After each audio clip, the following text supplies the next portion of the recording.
What's happening, everyone? Today I want to share with you one of our go-to salsa recipes, Salsa Verde. The beauty of this recipe is it's super simple and so delicious. It all starts with tomatillos, which for the sake of simplicity, it's kind of like a green tomato, but they come with this paper husk that you have to peel off, very easy to do, and they're also covered in a sticky residue, which serves as a natural pesticide. You just give it a quick rinse and you're good to go.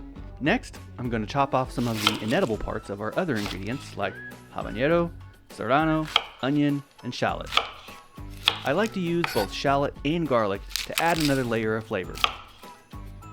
Toss everything in a hot cast iron skillet.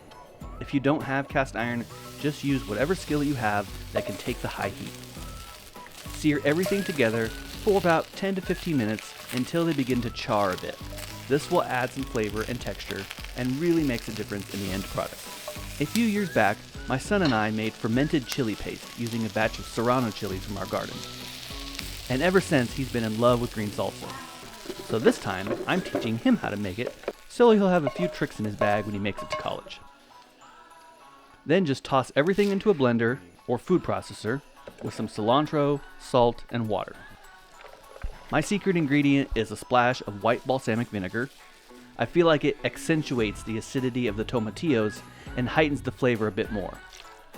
Blend everything until thoroughly combined, about 1 to 2 minutes, and then give it a taste, so you can adjust salt or other seasoning.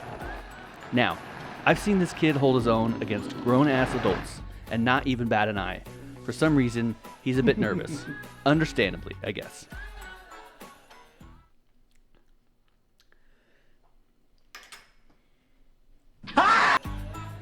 We're pouring ours into some mason jars, but you could use Tupperware or whatever you have will work.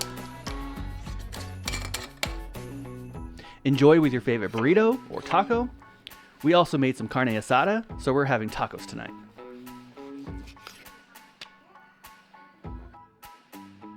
I hope you enjoyed this video. Drop me a line in the comments if you have questions. Thanks for watching, everyone, and I'll see you next time.